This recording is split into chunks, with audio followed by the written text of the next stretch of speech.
الحمدللہ وکفا وسلام علی عبادہ الذین اصطفیٰ اشہد ان لا الہ الا اللہ وحدہ لا شریک لہ واشہد ان محمدا عبدہ ورسولہ صلی اللہ علیہ وآلہ وسلم۔ اللہم صلی علی محمد وعلی آل محمد کما صلیت علی ابراہیم وعلی آل ابراہیم انکا حمید مجید۔ اللہم بارک علی محمد وعلی آل محمد کما بارکت علی ابراہیم وعلی آل ابراہیم انکا حمید مجید۔ اما بعد فاعوذ باللہ السمیع العلیم من الشیطان الرجیم من ہمزہ ونفخہ ونفثہ۔ بسم اللہ الرحمن الرحیم۔ وَإِذْ غَدَوْتَ مِنْ أَهْلِكَ تُبَوِّئُ الْمُؤْمِنِينَ مَقَاعِدَ لِلْقِتَالِ وَاللَّهُ سَمِيعٌ عَلِيمٌ۔ اور جب آپ صبح صبح نکلے اپنے گھر سے اور آپ مومنوں کو، اہل ایمان کو ان کی جگہ بتا رہے تھے مقاعد للقتال، کہ لڑائی کے لیے انہوں نے کہاں بیٹھنا ہے، ان کے مورچے کی جگہ ان کو بتا رہے تھے۔ واللہ سمیع علیم، اور اللہ تعالیٰ بہت سننے والا اور ہر چیز کا جاننے والا ہے۔ اذ ہمت طائفتان منکم ان تفشلا واللہ ولیہما، اور اس وقت کو بھی یاد کرو جب دو گروہوں نے جو تم میں سے تھے انہوں نے یہ ارادہ کیا ان تفشلا، یہ کہ وہ بزدلی دکھائیں یا ہمت ہار دیں۔ واللہ ولیہما، اور اللہ تعالیٰ ان دونوں گروہوں کا کارساز ہے، ان کا دوست ہے۔ وَعَلَى اللَّهِ فَلْيَتَوَكَّلِ الْمُؤْمِنُونَ، اور اہل ایمان کو ہمیشہ اللہ ہی پر بھروسہ کرنا چاہیے۔ سورہ آل عمران کی آیت نمبر 121 سے آج کے سبق کا آغاز ہو رہا ہے، اور یہ آیت نمبر 121 سے مضامین کے اعتبار سے سورہ آل عمران کا چھٹا حصہ شروع ہو رہا ہے۔ اس حصے میں جیسے کہ میں نے شروع میں عرض کیا تھا کہ سورہ آل عمران کو اگر مضامین کے اعتبار سے تقسیم کیا جائے تو اس کے 7 حصے بنتے ہیں، تو یہاں سے چھٹا حصہ جو کافی طویل بھی ہے، یہ آیت نمبر 121 سے شروع ہو کر آیت نمبر 189 تک، 189 تک، یعنی آخری صرف 11 آیات رہ جاتی ہیں سورہ آل عمران کی، وہاں تک یہی مضمون چلتا ہے۔ اور اس میں بنیادی طور پر تبصرہ کیا گیا ہے غزوہ احد کے حالات پر اور منافقین کے کردار پر، یعنی غزوہ احد پر بھی تبصرہ ہے، اور غزوہ احد میں اور عمومی طور پر جو منافقین کا کردار تھا اس پر تبصرہ کیا گیا ہے، اور اس میں ساتھ ہی ساتھ امت مسلمہ کو ہدایات دی گئی ہیں، ساتھ ہی ساتھ کچھ اصولی باتیں اور ضابطے کی باتیں بھی ارشاد فرمائی گئی ہیں، لیکن بنیادی مضمون اس کا غزوہ احد اور منافقین کے کردار پر تبصرہ ہے۔ لہٰذا یہ پوری ایک واقعاتی حقیقت ہے جس کے اوپر تبصرہ کیا گیا ہے۔ بات کا آغاز اللہ کریم نے اس طرح سے فرمایا کہ وَإِذْ غَدَوْتَ مِنْ أَهْلِكَ، اے حبیب صلی اللہ علیہ وآلہ وسلم اس وقت کو یاد کرو جب آپ صبح صبح اپنے گھر سے نکلے تھے، تُبَوِّئُ الْمُؤْمِنِينَ، اور اہل ایمان کو جگہ دے رہے تھے، ٹھکانہ بتا رہے تھے، کہاں کہاں بیٹھنا ہے۔ نبی پاک صلی اللہ علیہ وسلم پوری صف بندی فرما رہے تھے، اور اس میں آپ ہر ایک کو مقاعد للقتال، مقاعد مقعد کی جمع ہے بیٹھنے کی جگہ، للقتال لڑائی کے لیے۔ ظاہر لڑائی کے لیے کہاں بیٹھا جاتا ہے، مورچوں کے اندر بیٹھا جاتا ہے، مختلف پوزیشنز لی جاتی ہیں، تو نبی پاک صلی اللہ علیہ وسلم صف بندی فرما رہے تھے، اور صبح صبح واللہ سمیع علیم، اور جو بھی معاملات چل رہے تھے وہ اللہ کی نگرانی میں گویا چل رہے تھے، اللہ سننے والا اور اللہ تعالیٰ جاننے والا ہے۔ اس میں دو گروہوں کا ایک الگ معاملہ ہے کہ دو گروہوں نے کمزوری دکھائی، اس کا ذکر بھی اللہ تعالیٰ نے یہاں پہ فرمایا ہے، اور پھر آگے اس کی بات چلے گی۔ تو اس ساری صورتحال کو اور ان آیات کو سمجھنے کے لیے غزوہ احد کو ذہن میں رکھنا ضروری ہے۔ غزوہ احد شوال کے مہینے میں ہوا 3 ہجری کو۔ نبی اکرم صلی اللہ علیہ وآلہ وسلم جب مکہ سے ہجرت کر کے مدینہ تشریف لے آئے تھے تو اس وقت ہی نبی پاک صلی اللہ علیہ وسلم حالت جنگ میں تھے۔ اگرچہ جو پہلا غزوہ ہوا ہے غزوہ بدر، اس کا تذکرہ آگے آیت نمبر 123 میں بھی ہے، اور اصل اس پہ تبصرہ جو ہے سورہ انفال میں جا کے آئے گا، اور اس کی تفصیل ہم انشاءاللہ وہاں پہ ذکر کریں گے۔ لیکن یہاں پہ غزوہ احد کی بات ہے، لیکن اس کا پس منظر جاننے کے لیے یہ دیکھیں کہ جب نبی پاک صلی اللہ علیہ وسلم مدینہ تشریف لائے تھے تو آپ حالت جنگ میں تھے، کیونکہ مشرکین مکہ نے دار الندوہ میں جو میٹنگ کی تھی وہ میٹنگ نبی اکرم صلی اللہ علیہ وآلہ وسلم کے نعوذ باللہ قتل کے مشورے پر مشتمل تھی، اور انہوں نے پلان کر لیا تھا، اور پلان کر کے اس پر عمل درآمد کرنے کے لیے بھی لوگوں کی ڈیوٹیاں لگ گئی تھی۔ اب یہ نبی پاک صلی اللہ علیہ وسلم کو اللہ تعالیٰ نے بچانا تھا، اللہ تعالیٰ ان کو بچا کے لے آیا، اور وہ نبی پاک صلی اللہ علیہ وسلم کو دیکھ ہی نہیں سکے، آپ ان کا گھیرا توڑ کر اس میں سے آپ تشریف لے آئے، ہجرت کر کے مدینہ منورہ آ گئے۔ اب جو باقی لوگ تھے ان کو بھی نبی پاک صلی اللہ علیہ وسلم نے اہل ایمان کو حکم فرما دیا تھا کہ اپنے اپنے طور پر، کوئی انفرادی طور پر جائے یا اجتماعی طور پر ٹولیوں میں جائیں، تو لوگ آہستہ آہستہ وہاں سے نکل رہے تھے اور مدینہ کے اندر جمع ہو رہے تھے۔ اب ظاہر ہے قریش جو بہت سخت دشمن تھے مسلمانوں کے، اور خاص طور پہ وہ پوائنٹ کہ نبی پاک صلی اللہ علیہ وآلہ وسلم کے قتل کا پورا پروگرام بن چکا ہو، اور پھر نبی پاک صلی اللہ علیہ وسلم نکل کے مدینہ منورہ تشریف لے آئے اور وہ کچھ بھی نہیں کر سکے، یہ ان کے غصے اور ان کے غیظ و غضب کو بڑھانے کے لیے کافی تھا۔ لہٰذا انہوں نے مدینہ منورہ کی اس چھوٹی سی ریاست کو، جو نئی قائم ہونے والی ریاست تھی، ان کو چین سے نہ بیٹھنے دینے کا تہیہ کر لیا۔ لہٰذا وہ ہر اعتبار سے کوئی نہ کوئی مہم ایسی جاری رکھتے تھے، کوئی نہ کوئی مسلمانوں کے خلاف ایسا ایکشن کرتے رہتے تھے جو خطرے کا باعث تھا۔ اور یہ جو غزوہ بدر تو 2 ہجری میں ہوا ہے، یہ جو پہلے 2 سال یا 1.5 سال گزرے ہیں، یہ بھی کوئی امن اور چین سے نہیں گزرے۔ یعنی بہت سارے واقعات آتے ہیں احادیث کے اندر اور تاریخ کے اندر، اور سیرت نگاروں نے لکھے ہیں کہ نبی اکرم صلی اللہ علیہ وسلم بھی اور صحابہ کرام چین سے سو نہیں سکتے تھے، ہر طرف سے کوئی نہ کوئی ہر وقت خطرہ رہتا تھا کہ کسی بھی وقت جو ہے وہ مکے کے جو دشمن ہیں وہ کوئی نہ کوئی حملہ کریں گے۔ لہذا نبی پاک صلی اللہ علیہ وسلم نے سرحدوں کی حفاظت کے لیے بھی دستے روانہ فرما رکھے تھے، اور مختلف کیفیات تھیں۔ سمجھ میں یہ بات آنی چاہیے، اور یہ بات ہمیں یاد رکھنی چاہیے، ذہن میں رکھنی چاہیے کہ نبی پاک صلی اللہ علیہ وآلہ وسلم مدینہ منورہ آنے کے بعد قریش مکہ کی طرف سے ایک جنگ کی حالت میں تھے، اور آپ حالت امن میں نہیں تھے۔ اسی کیفیت میں پھر آپ پر غزوہ بدر جو ہے وہ آپ کو لڑنا پڑا، اور وہ بہت ہی بے سر و سامانی کا غزوہ تھا۔ یعنی ٹوٹل 313 تعداد تھی، افرادی قوت بھی کم تھی، مقابلے میں کفار جو تھے 1000 تھے، اور پھر اس کے علاوہ جو اسلحہ وغیرہ ہے وہ بھی بہت کم تھا، چند تلواریں تھیں، ہر ایک کے پاس تلواریں بھی نہیں تھیں، اور جو کفار تھے ان کے پاس 700 اونٹ تھے، جبکہ مسلمانوں کے پاس صرف 70 اونٹ تھے، صرف 2 گھوڑے تھے، اور بہت ہی گویا بے سر و سامانی کی حالت میں۔ اور اس کا بھی ایک واقعات کا پس منظر ہے، انشاءاللہ جب ہم سورہ انفال میں پہنچیں گے تو وہاں میں عرض کروں گا۔ لیکن اللہ کریم نے اس جنگ میں مسلمانوں کو فتح دے دی، اور 70 کافر جو ہے وہ مارے گئے، اور مسلمان 14 شہید ہوئے۔ اور ان 70 کافروں میں یوں کہہ لیجئے کہ مکے کا کوئی نامور خاندان ایسا نہیں تھا جن کا کوئی نہ کوئی آدمی اس میں مارا نہ گیا۔ بڑے بڑے سردار جو ہے اس میں قتل ہو گئے، ابو جہل جو ہے وہ اس میں قتل ہو گیا۔ اور یہ تو گویا اہل مکہ کی جو غیظ و غضب کی جو اور ان کی جو دشمنی کی آگ تھی انتقام کی، اس کو ہوا دینے والی بات تھی۔ اور وہ تو اتنے بھڑکے کہ انہوں نے پروگرام بنا لیا کہ اب مسلمانوں کو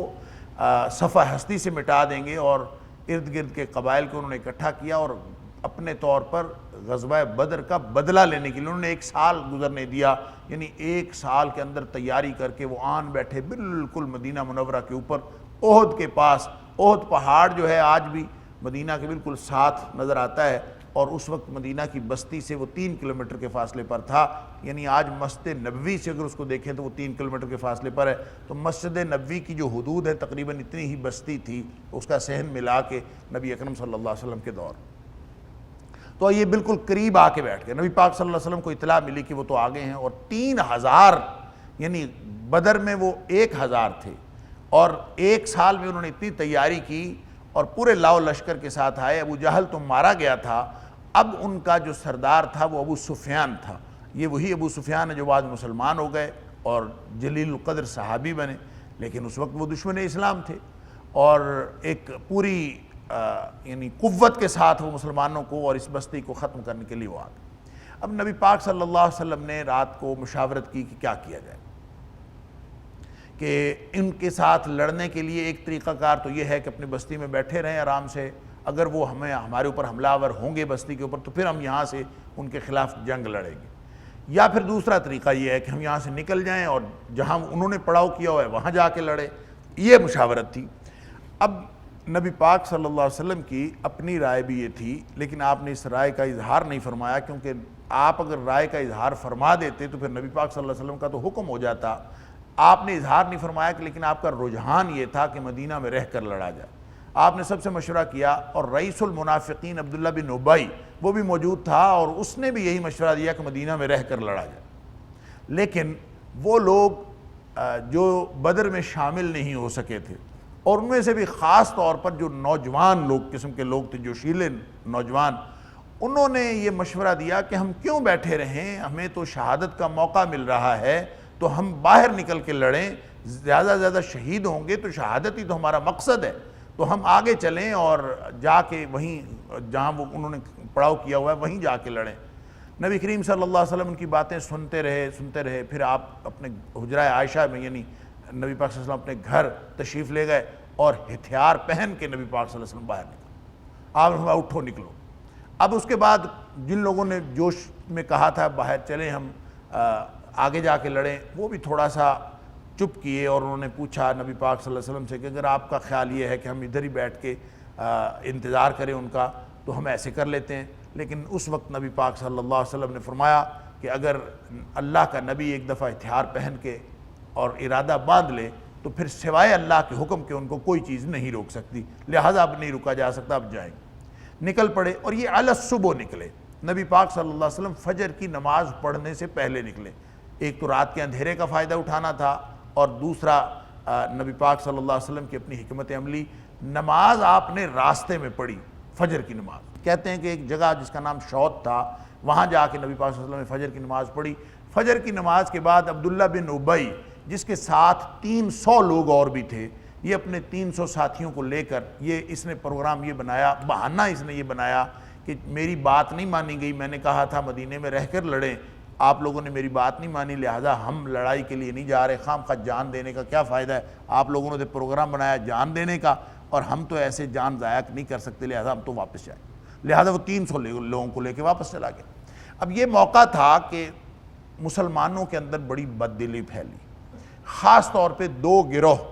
انصار میں سے، اوس اور خزرج میں سے، ایک بنو سلمہ اور ایک بنو حارثہ، جس کا ذکر اللہ تعالیٰ نے آیت نمبر 122 کے اندر فرمایا کہ ان دو کے اندر بھی تھوڑی سی کمزوری آئی، ان تفشلا، کہ ان کے اندر فشل آیا، ان کے اندر کمزوری آئی اور انہوں نے ہمت ہاری. ظاہر ہے 300 لوگ اس میں سے جا رہے ہیں، ٹوٹل 1000 تو تھے، مقابلے میں 3000 ہیں. اور اس دفعہ وہ جس تیاری کے ساتھ وہ آئے ہیں، روایات میں آتا ہے کہ اپنی عورتوں اور بچوں کو بھی ساتھ لے کے آئے، اور خیال ان کا یہ تھا کہ ہم عورتوں کی ہمارے اندر غیرت آئے کہ کہیں ہماری عورتیں ان کے ہاں قیدی نہ بن جائیں، تو اس غیرت کی وجہ سے ہم بے جگری سے لڑیں اور ہمارے بچے وہ اٹھا کے نہ لے جائیں یا بچوں کو نہ ماریں، بچوں کی غیرت بھی ہمیں ستائے تاکہ ہم بے جگری سے لڑیں اور ہر صورت میں ہم نے فتح حاصل کریں. یعنی اتنی وہ سخت تیاری کے ساتھ آئے تھے. اب مسلمان جو ہے وہ 700 رہ گئے، باقی یہ دو بنو حارثہ اور بنو سلمہ کی بھی ایک دفعہ تو ہمت ان کی جواب دے گئی، لیکن ان کو اللہ تعالیٰ نے پھر ہمت بندھا دی. جب اللہ تعالیٰ نے ان کے بارے میں یہ فرمایا کہ اذ ہمت طائفتان منکم، یہ تم میں سے تھے، یعنی نبی پاک صلی اللہ علیہ وسلم کو کہا جا رہا ہے کہ آپ میں سے تھے. گویا نہ تو یہ منافق تھے اور نہ ہی ان کے اندر کوئی اور مرض تھا اور نہ ہی آپ کے ان منافقین کے یہ ساتھی تھے، بلکہ یہ نبی پاک صلی اللہ علیہ وسلم کے ساتھی تھے. واللہ ولیہما، اور اللہ تعالیٰ نے اتنی ان کی ہمت بدھائی کہ آپ فرمایا کہ اللہ ان کا ولی تھا.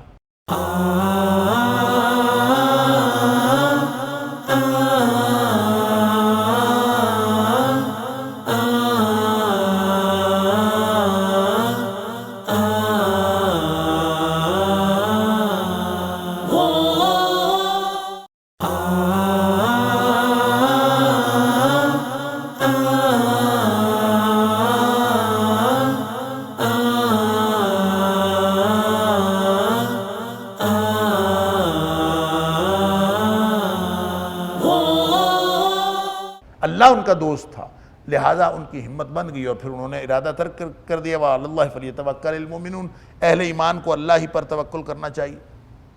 وہاں پہنچ کر نبی پاک صلی اللہ علیہ وسلم نے صف بندی کی، احد پہاڑ کو اپنی پشت پر لیا۔ احد پہاڑ کے سامنے ایک چھوٹی سی پہاڑی تھی جس کو کہتے ہیں جبل رمات،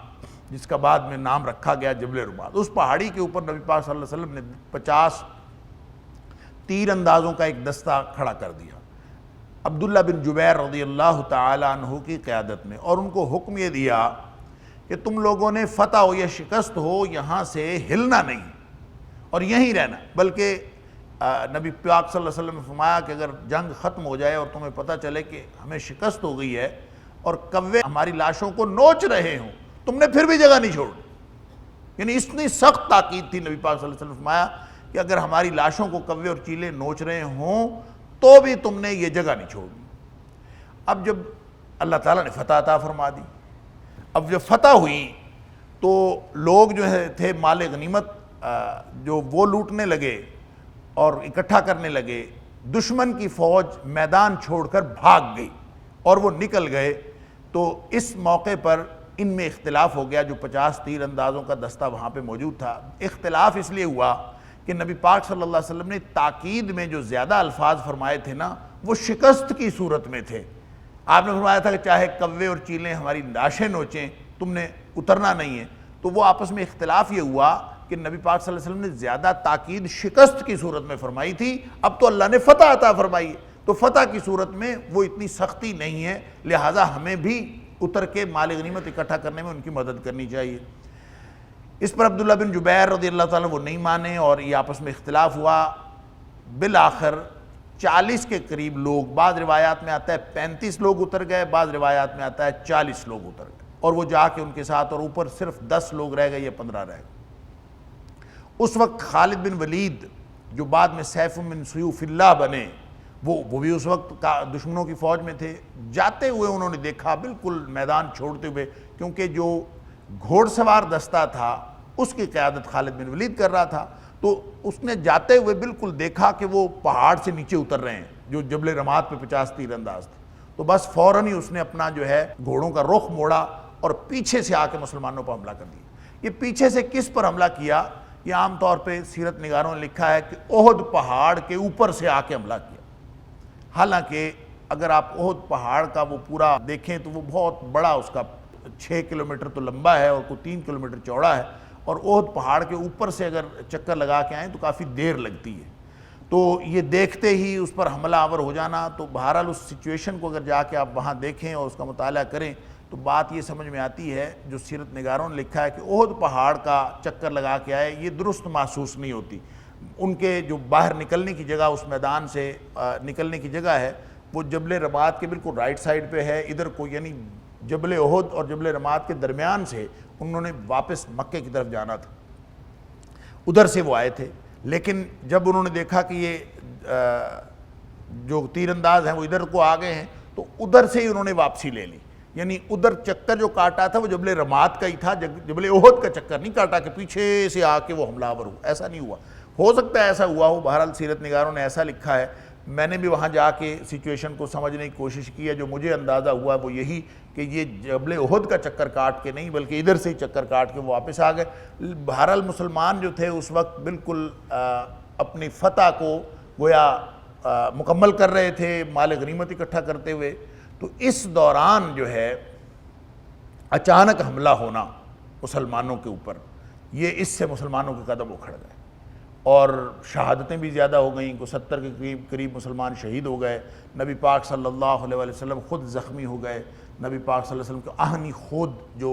لوہے کی ٹوپی تھی وہ نبی پاک صلی اللہ علیہ وسلم کی پیشانی میں گھس گئی۔ پھر اس کے علاوہ نبی پاک صلی اللہ علیہ وسلم کے دندان مبارک بھی شہید ہو گئے، آپ کا خون نکلنے لگا، بعض روایات میں آتا ہے آپ بے ہوش بھی ہو گئے۔ افواہ پھیل گئی کہ نبی پاک صلی اللہ علیہ وسلم شہید کر دیے گئے ہیں، بڑی بے دلی پھیلی اور بڑی ایک دفعہ مسلمانوں کے پاؤں اکھڑے۔ لیکن پھر نبی پاک صلی اللہ علیہ وسلم کھڑے ہوئے اور آپ نے لوگوں کو پکارا، آپ کے ارد گرد صحابہ کرام کھڑے ہوئے، اور یوں اللہ تعالیٰ نے مسلمانوں کے لشکر کو مکمل تباہی سے بچا لیا۔ اور اس کے بعد نبی پاک صلی اللہ علیہ وسلم نے، چونکہ پیچھے احد تھا، آپ نے احد کے درے کی طرف اپنے ساتھیوں کو لے کر آپ چڑھ گئے۔ اس موقع پر کہتے ہیں کہ ابو سفیان نے خالد بن ولید کو روکا، کیونکہ خالد بن ولید کا پروگرام تھا کہ ہم پیچھے چڑھ جاتے ہیں درے کے اوپر اور چڑھ کے ہم ان کو بالکل مکمل ایلیمینیٹ کر کے پھر واپس جائیں گے۔ لیکن ابو سفیان نے بہت وہ زیرک آدمی تھا، اس نے کہا کہ نہیں، یہ بلندی پہ چڑھ گئے ہیں، اب اگر ہم قریب جائیں گے نا تو ہم نیچے ہوں گے، یہ اوپر ہوں گے، اب جب یہ اوپر ہوں گے تو یہ تو اوپر سے پتھر مار مار کے ہمیں مار دیں گے، تو ہمارا بہت جانی نقصان ہوگا، لہذا نہیں جانا۔ بہرحال یہ نہیں گئے اور نبی پاک صلی اللہ علیہ وسلم میدان میں موجود رہے اپنے ساتھیوں کے ساتھ اور یہ وہاں سے چلے۔ اب ایسی جنگ جس میں جو لوگ جن کو کہا جا رہا ہے کہ انہوں نے شکست کھائی، یعنی مسلمان، وہ میدان جنگ میں موجود ہیں، اور جو کہتے ہیں کہ ہم نے فتح حاصل کی وہ میدان چھوڑ کے جا رہے، اور میدان چھوڑ کے وہ گئے ہیں، مسلمان نہیں گئے، مسلمان تو وہاں موجود تھے۔ نبی کریم صلی اللہ علیہ وسلم نقصان زیادہ ہوا، ہزیمت اٹھانا پڑی، جو پہلے فتح تھی وہ شکست میں بدلی، لیکن بالآخر وہ لوگ میدان چھوڑ کے گئے۔ اور یہ بات تاریخ کی اس روایت سے بھی ثابت ہوتی ہے، جو ان کا احساس تاریخ نگاروں نے اور سیرت نگاروں نے لکھا ہے کہ جب یہ میدان چھوڑ کے چلے گئے تو راستے میں آپس میں مشورہ کر رہے ہیں، آپس میں ایک دوسرے کے ساتھ تبادلہ خیال کر رہے ہیں کہ ہم جیت کے آئے ہیں جنگ یا ہار کے آئے ہیں، یعنی ان کو خود نہیں پتا تھا کہ ہم جیت کے آئے ہیں یا ہار کے آئے ہیں۔ تو پھر آپس میں ایک دوسرے سے کہنے لگے کہ ہم اگر جیت کے آئے ہیں تو پھر میدان سے ان کو بھاگنا چاہیے تھا نا، یا ہم ان کی بستیاں تاخت و تاراج کر کے آتے، ہم نے تو کچھ بھی نہیں کیا، میدان میں بھی وہ کھڑے ہوئے ہیں، بستی بھی ان کی قائم ہے، تو اس کا مطلب یہ ہے کہ ہم تو اپنی جیت مکمل نہیں کر کے آئے۔ لہٰذا انہوں نے فوراً پروگرام بنایا، وہاں حمراء الاسد جو ایک جگہ ہے، آپ اگر بدر کی طرف جائیں بلکہ مدینہ سے باہر نکلیں، آج کل جو دونوں سڑکیں، ایک پرانا جو مکہ روڈ ہے وہ بدر کی طرف جاتا ہے اور جو نیا مکہ روڈ ہے، دونوں کے نئے مکہ روڈ کے رائٹ سائڈ پہ اگر آپ مدینہ سے مکہ کی طرف آ رہے ہوں تو وہاں پہ ایک کھلا میدان ہے پہاڑوں کے دامن میں، اس کا نام ہے حمراء الاسد، وہاں پہ بستی بھی ہے۔ تو انہوں نے وہاں پہ پڑاؤ کر لیا اور پروگرام بنایا کہ ہم پھر واپس جاتے ہیں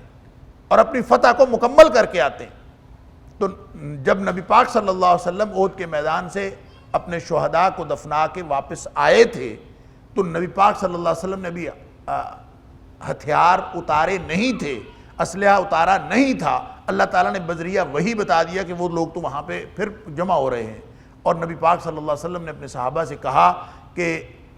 اس وقت مجھے حکم آیا ہے کہ جبریل نے ابھی تک ہتھیار نہیں اتارے اور ہمیں پھر ایک دفعہ جانا پڑے گا ان کے پیچھے۔ تو نبی کریم صلی اللہ علیہ وسلم نے پھر سے پیش قدمی فرمائی۔ ان کو جب اطلاع ہوئی کہ مسلمان تو ابھی با ہمت ہیں اور وہ ہمارے پیچھے آ رہے ہیں، تو پھر وہ وہاں سے چلے گئے اور انہوں نے یہ ارادہ ترک کر دیا۔ تو ان کا یہ ارادہ بتاتا ہے، تاریخ کی یہ روایت بتاتی ہے کہ فتح نام کی ان کے ذہن میں بھی کوئی چیز نہیں تھی۔ اگر فتح ہوتی تو پھر وہ نہ وہاں پڑاؤ کرتے اور نہ وہاں سے وہ آنے کا پروگرام بناتے، وہ جو دوبارہ وہاں پہ اکٹھے ہوئے۔ بہرحال لیکن مسلمانوں کو ایک شکست کی کیفیت سے دوچار ہونا پڑا، شہادتیں زیادہ ہو گئیں، 70 کے قریب مسلمان شہید ہو گئے، اور شاید کوئی مسلمانوں کا کوئی گھرانہ ایسا نہیں تھا مدینہ میں جس کا کوئی نہ کوئی فرد شہید نہ ہوا، اور یہ بڑی عجیب کیفیت تھی۔ اور ساری جو خواتین ہیں وہ رو رہی تھیں۔ اس وقت کہتے ہیں کہ جو بین کرنا ہے اور نوحہ کرنا، اس وقت تک نبی اکرم صلی اللہ علیہ وسلم نے اس کی ممانعت نہیں فرمائی تھی، اور خواتین جو ہیں وہ ایک عرب کے اندر بین کرنے کا بھرپور طریقہ تھا، ساری خواتین رو رہی تھیں۔ اور اس موقع پر نبی پاک صلی اللہ علیہ وسلم نے حضرت حمزہ کے لیے کہا کہ حمزہ کے لیے تو کوئی رونے والا بھی نہیں ہے، اس لیے کہ حضرت حمزہ رضی اللہ تعالیٰ کی زیادہ تر رشتہ دار خواتین وہ ساری کی ساری مکہ میں تھیں، اس لیے ان کے کوئی رونے والا بھی نہیں ہے، اور بہت کم لوگ اس کے لیے روئے۔ لیکن پورے مدینے کے اندر گویا ایک افسوس کی اور غم کی کیفیت تھی۔ یہ اس پر تبصرہ ہے جو آیت نمبر 121 سے لے کر آیت نمبر 189 تک۔ تو اس میں جو منافقین نے کردار ادا کیا، وہ جو 300 منافقین تھے عبداللہ بن ابی کے ساتھ، ان کا قرآن نے ڈائریکٹلی کوئی ذکر نہیں کیا کہ وہ 300 لوگ کیا تھے، ان کا کردار کیا تھا۔ البتہ منافقین کا عمومی کردار ذکر کیا ہے۔ صرف یہ وہ گروہ، دو قبیلے جنہوں نے ان منافقین کی اس سازش کے نتیجے میں کمزوری دکھانا چاہی تھی، اللہ نے ان کی ہمت بھی بڑھائی اور اللہ نے ان کو یہ بھی فضیلت عطا فرمائی کہ ان کا ذکر قرآن پاک میں فرما دیا، اور قیامت تک جو پڑھی جانے والی محفوظ وحی ہے اس کے اندر ان کا ذکر آ گیا، اور روایات میں آتا ہے کہ بنو سلمہ اور بنو حارثہ کے لوگ خوش ہوا کرتے تھے کہ یہ اللہ نے ہمارے نام کے یہ منکم اور ولیہما کے جو دو لفظ ہیں یہ اللہ نے ہمارے بارے میں یہ آیت نازل فرمائی ہے، اور وہ بڑے خوش ہوتے تھے کہ قرآن کے اندر ہمارا تذکرہ آیا ہے۔ وَلَقَدْ نَصَرَكُمُ اللَّهُ بِبَدْرٍ وَأَنْتُمْ أَذِلَّةٌ۔ اب غزوہ بدر کا حوالہ دیا جا رہا ہے، بات ہو رہی ہے غزوہ احد کی اور تبصرہ ہے غزوہ احد پر، لیکن تھوڑی سی پیچھے ریفر بیک اس لیے کیا ہے کہ مسلمان زیادہ غمزدہ تھے نا، ان کو پریشانی تھی کہ ہم ایک فتح جو ہے وہ شکست میں بدل گئی ہے اور ہمارا جانی نقصان بھی زیادہ ہوا ہے، اس لیے ان کو حوالہ دیا جا رہا ہے کہ اس وقت کو یاد کرو، وَلَقَدْ نَصَرَكُمُ اللَّهُ بِبَدْرٍ، اللہ نے بدر میں تمہاری مدد نہیں کی،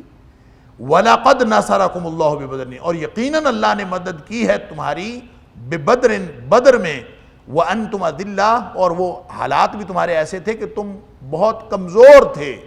اس وقت، اذلہ، افرادی قوت بھی کم، تلواریں بھی بعض روایات میں آتا ہے صرف 8 تلواریں تھیں مسلمانوں کے پاس، اور 700 اونٹوں کے مقابلے میں صرف 70 اونٹ، اور 100 گھوڑوں کے مقابلے میں صرف 2 گھوڑے ان کے پاس، انتہائی بے سر و سامانی، وَأَنْتُمْ أَذِلَّةٌ، یعنی افرادی قوت بھی نہیں تھی، کچھ بھی نہیں تھا، اور اتنی کمزوری کے باوجود اللہ تعالیٰ نے تمہاری مدد کی۔ فَاتَّقُوا اللَّهَ لَعَلَّكُمْ تَشْكُرُونَ، لہذا اللہ سے ڈرتے رہو، مدد کرنے والا اللہ ہے۔ گویا جنگیں اللہ کی مدد سے جیتی جاتی ہیں، جنگ جیتنے کے لیے اللہ کی مدد کی ضرورت ہوتی ہے، اور پھر اللہ سے ڈرو، تقوی اختیار کرو، یعنی اللہ کی رضامندی کے لیے اللہ کی ناراضگی سے بچ کر زندگی گزارنے کی کوشش کرو، لعلکم تشکرون، تاکہ تمہاری طرف سے شکر ادا ہو، تم شکر گزار بن جاؤ۔ دیکھیں مسلمانوں کو جنگ جیتنے کے لیے ساتھ ساتھ وَعَلَى اللَّهِ فَلْيَتَوَكَّلِ الْمُؤْمِنُونَ، اللہ پر بھروسہ کرنا چاہیے۔ یہ جو پری ریکوزٹس ہیں، پیچھے آیت نمبر 13 سے وَاللَّهُ يُؤَيِّدُ بِنَصْرِهِ، وہاں بھی ذکر کیا تھا کہ اللہ جس کو چاہتا ہے اپنی مدد عطا فرماتا ہے، تو اللہ کی مدد کے بغیر جنگ نہیں جیتی جاتی۔ اللہ کی مدد حاصل کرنے کے لیے کچھ شرائط ہیں، پری ریکوزٹس ہیں، وہ ایک شرط یہ ہے کہ ایمان موجود ہو، اسلام پر عمل انسان کرنے والا ہو، اور پھر آپس میں مسلمانوں کا اتحاد ہو، پھر تیاری پوری ہو، اور اس کے علاوہ نبی پاک صلی اللہ علیہ وسلم کی اطاعت وہ پوری ہو، اور اللہ پر بھروسہ ہو، تو پھر اللہ تعالیٰ کامیابی عطا فرما دیتا ہے۔ یہ چھوٹی چھوٹی یہ شرائط ہیں سادہ سی، اگر یہ شرائط موجود ہوں تو یہ ہو ہی نہیں سکتا کہ اللہ کی مدد نہ آئے، اور جن کے لیے اللہ کی مدد آئے یہ سوال نہیں پیدا ہوتا کہ وہ لوگ جیتے نہ۔ تو جنگیں جیتی جا سکتی ہیں اللہ کی مدد کے ساتھ، اور کفار کے لیے اور اللہ کو نہ ماننے والوں کے لیے جنگ جیتنے کے اصول اور ہیں۔ وہ جیتتے ہیں اپنے اسلحہ، اپنی افرادی قوت کے بلبوتے پر،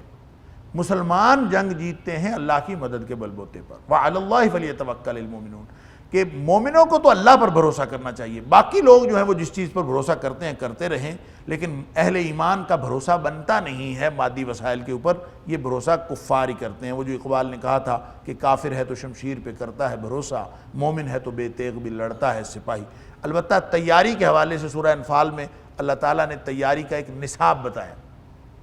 کہ تیاری کا نصاب ہے، ہر ایک کی ایک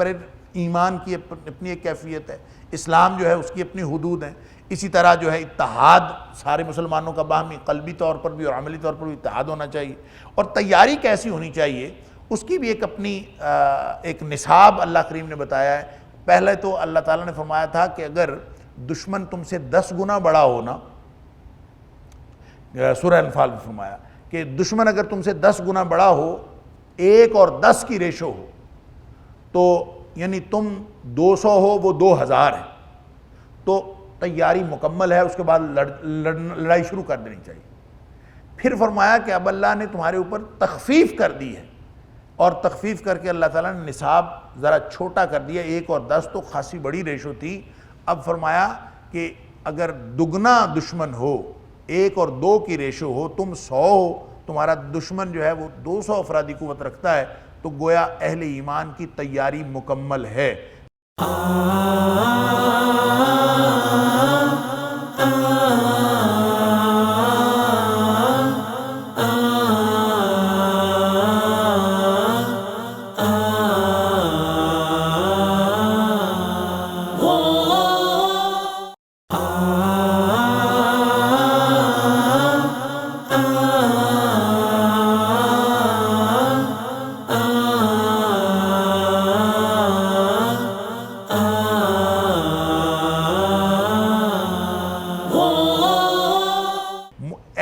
مسلمان کو کبھی بھی یہ نہ تقاضا کیا گیا ہے اور نہ ہی یہ پری ریکوزٹ ہے تیاری کی کہ مسلمان جو ہیں وہ دشمنوں کے برابر ہوں گے تو پھر لڑیں گے یا ان سے زیادہ ہوں گے تو پھر لڑیں گے، نہیں، بلکہ ان سے آدھے ہوں گے تو مسلمانوں کی تیاری مکمل ہے۔ کیوں؟ اس لیے کہ مسلمانوں کی جنگ کبھی بھی جیتی نہیں جا سکتی، نہ افرادی قوت کے بل بوتے پر، نہ اسلحے کے بل بوتے پر۔ مسلمان ہمیشہ جنگ جیتتا ہے تو اللہ کی مدد کے بھروسے پر جیتتا ہے، اور اللہ کی مدد سے جنگ،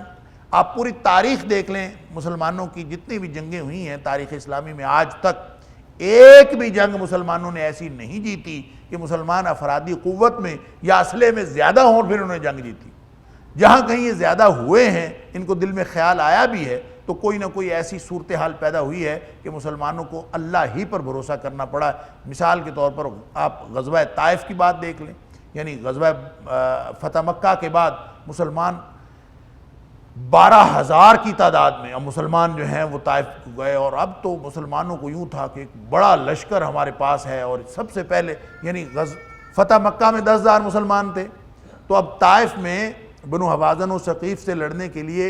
12,000 لوگ تھے، اور مسلمانوں کے بہت سارے لوگوں کے دلوں میں یہ بات آئی اب ہمیں کون ہرا سکتا ہے، ہم تو 313 تھے تو ہم جیت گئے تھے، آج تو ہم 12,000 ہیں، اب ہمیں کون ہرا سکتا۔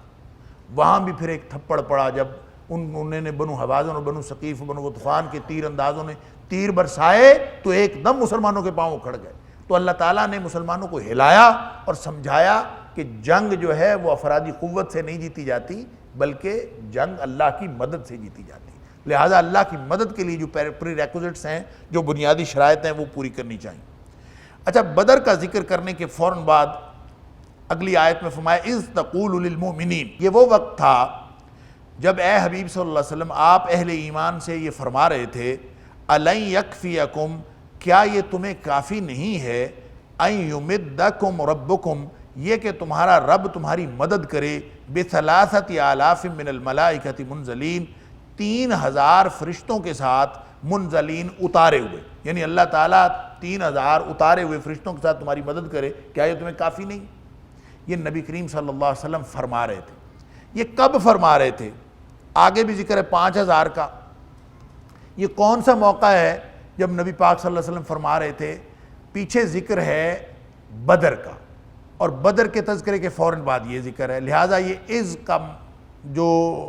تعلق ہے وہ غزوہ بدر کے ساتھ بھی ہو سکتا ہے، اور چونکہ اوورآل یہاں پہ بات غزوہ احد کی ہو رہی ہے لہٰذا اس کا تعلق غزوہ احد کے ساتھ بھی ہو سکتا ہے۔ اس وجہ سے کچھ مفسرین اس طرف گئے ہیں کہ یہ جو نبی پاک صلی اللہ علیہ وسلم فرما رہے تھے یہ غزوہ احد کے موقع پر ہی فرما رہے تھے، آپ نے اس موقع پر ہی فرمایا تھا کہ اللہ تعالیٰ تمہیں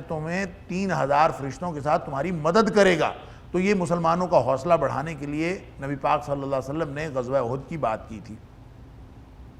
لیکن اگر غزوہ احد کی بات کریں تو غزوہ احد میں کوئی فرشتوں کا نزول روایات سے ثابت نہیں، غزوہ بدر میں فرشتوں کا نزول ثابت ہے، اور رہ گئی کتنے فرشتے، تو غزوہ بدر کے بارے میں ہی سورہ انفال کی آیت نمبر 9 میں 1,000 فرشتوں کا ذکر ہے کہ 1,000 فرشتے جو ہیں وہ ہم نے نازل کیے، اور یہاں 3,000 کا ذکر ہے، اور اگلی آیت میں آیت نمبر 125 میں 5,000 کا ذکر ہے۔ بلا، بلکہ ان تصبروا وتتقوا، اگر تم ڈٹے رہو اور تقوی اختیار کرو، وَيَأْتُوكُم مِّن فَوْرِهِمْ، اور وہ لوگ ابھی آ جائیں اپنے جوش میں۔ فور کا مطلب ہوتا ہے فوراً،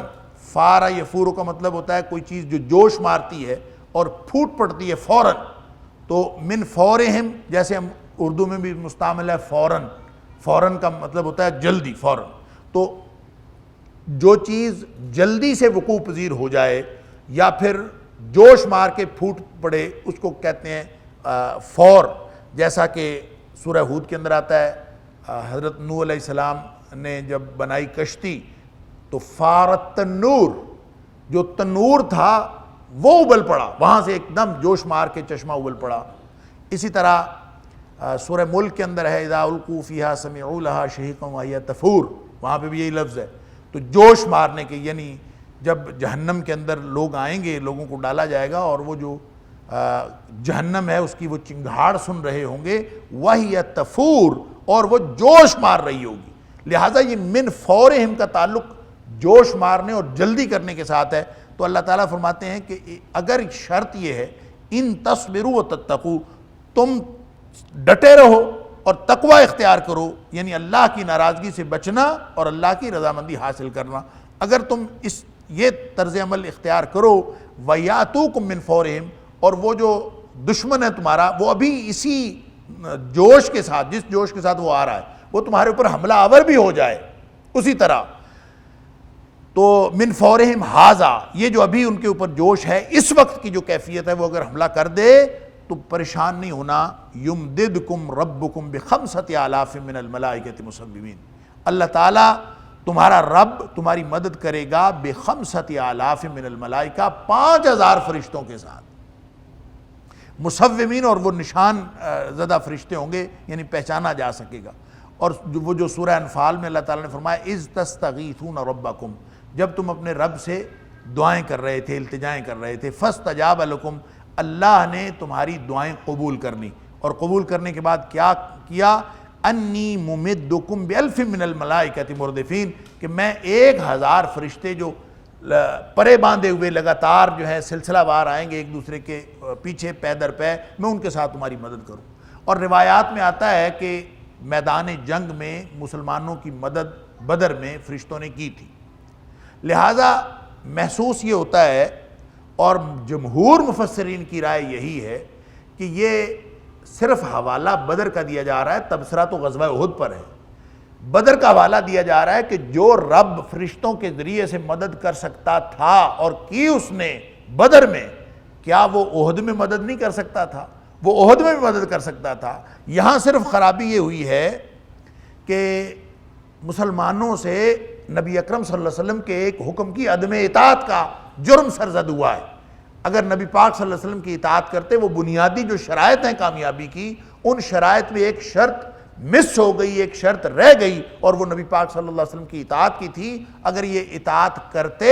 اور ان شرائط کو پورا کرتے تو اب بھی اللہ تعالیٰ کی مدد حاصل ہو سکتی تھی، اور یہ حاصل نہیں ہوئی۔ بدر کا صرف ریفرنس دیا جا رہا ہے کہ جب 313 کو اللہ نے فتح عطا فرما دی تھی، تو ان 700 کو اللہ فتح نہیں عطا فرما سکتا تھا، صرف تمہاری اپنی کمزوری ہے، وگرنہ اللہ کی طرف سے کسی بات کی کمی نہیں تھی۔ اور پھر فرمایا وما جعلہ اللہ الا بشرا لکم، یہ جو فرشتوں کا ذکر ہے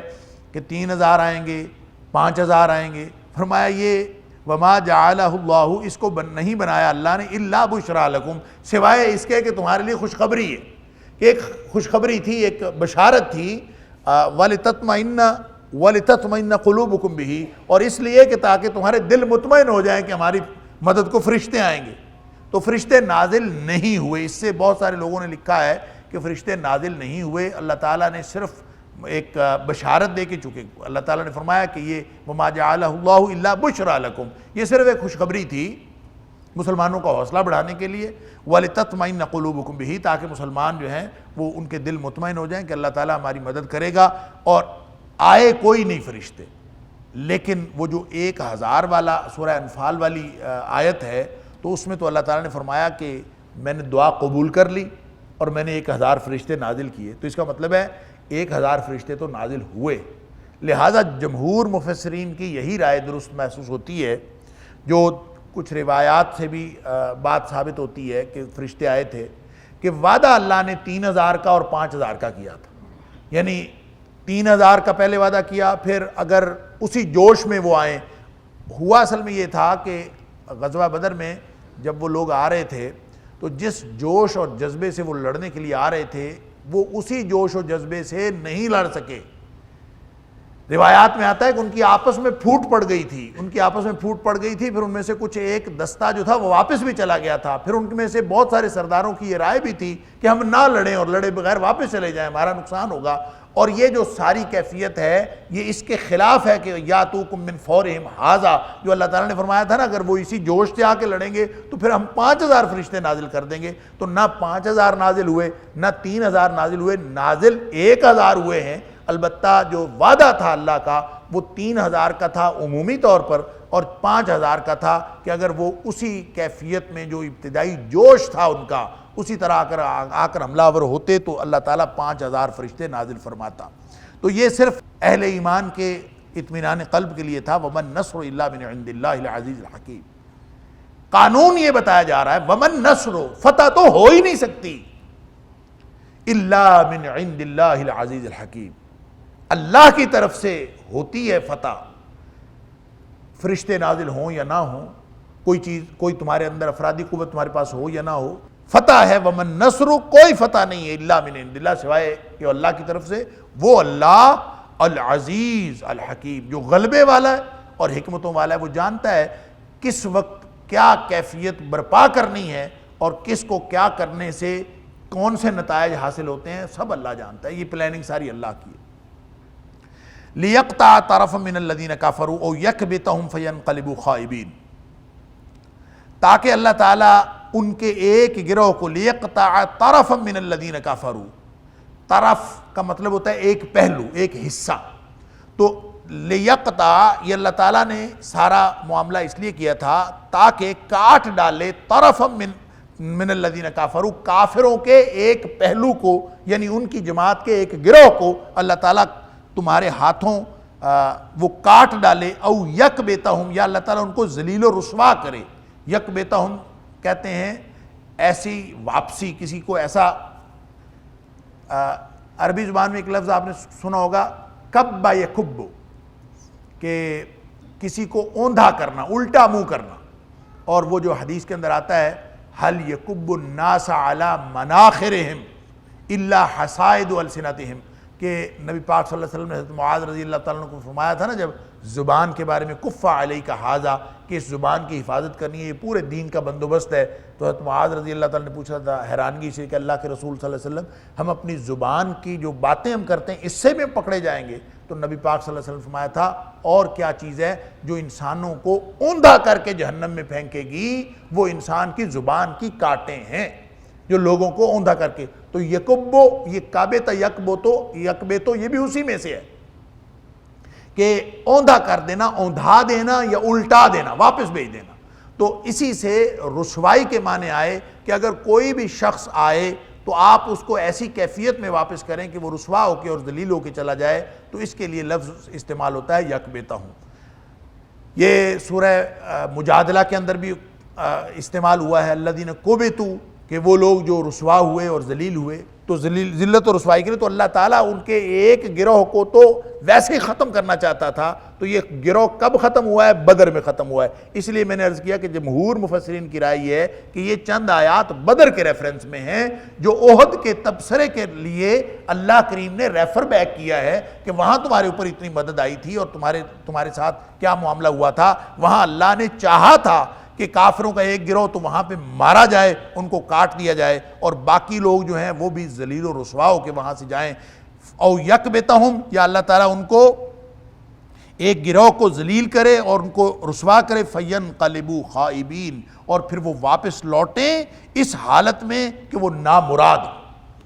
یعنی نامراد ان کو واپس لوٹانے کے لیے، اور وہ نامراد لوٹے۔ بدر میں یہی ہوا، اور یہ یہاں تک بدر کے اوپر تبصرہ ہے، یعنی وَلَقَدْ نَصَرَكُمُ اللَّهُ بِبَدْرٍ سے لے کر خائبین تک یہ ریفرنس ہے واپس کیا جو بدر کا۔ بدر کی باقی تفصیلات انشاءاللہ سورہ انفال کے اندر آئیں گی۔